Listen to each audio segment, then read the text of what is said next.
Hola familias. In this video we're going to talk about encouragement. So in our last video we talked about empathy and the importance of really accepting the moment as it is and accepting our child's feelings, being there emotionally and present for them without judging the situation. In this video we're going to share what encouragement looks like. So I wanted to share that encouragement is not necessarily praise. So I know that sometimes, and a lot of parents have been taught to say yay, yay for everything. That's actually not that encouraging.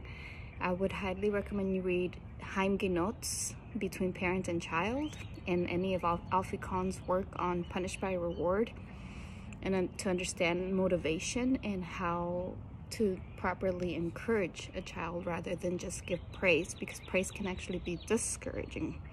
Not to say there isn't any space for praise, but it's not something we need to do for every tiny task, right? It needs to be appropriately administered at the right time. So let's talk about the difference. So if we're not doing praise, rewards, things like that, what we're doing is encouragement. So encouragement can be as simple as a smile, as a hug, a pat, a look. It's just attention. What is encouraging, think about you as adults, is similar to children. It is encouraging when somebody notices you. It's encouraging when somebody smiles at you.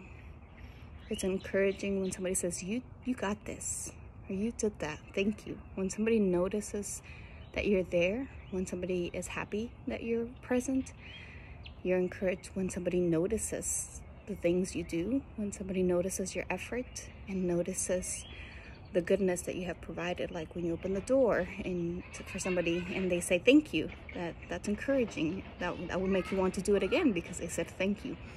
So those are some natural ways that we encourage our children, is by noticing them, appreciating them for being here, for being present, and thanking them when they're kind. Noticing, I noticed you helped your friend with their shoes today. That was so helpful.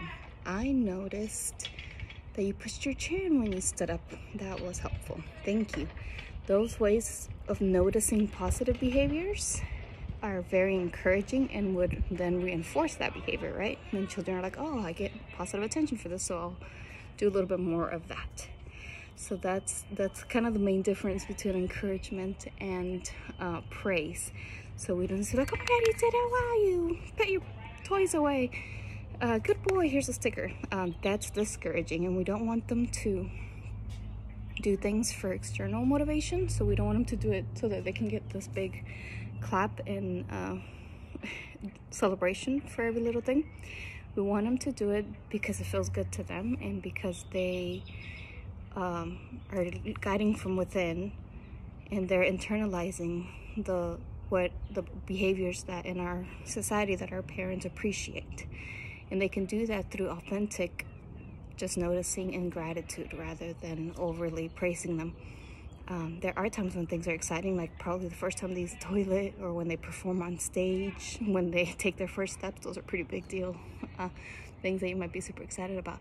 But for everyday tasks, there's no need to like overly do it. It's just being really authentic and present and thanking them and just noticing them. Noticing them is very encouraging.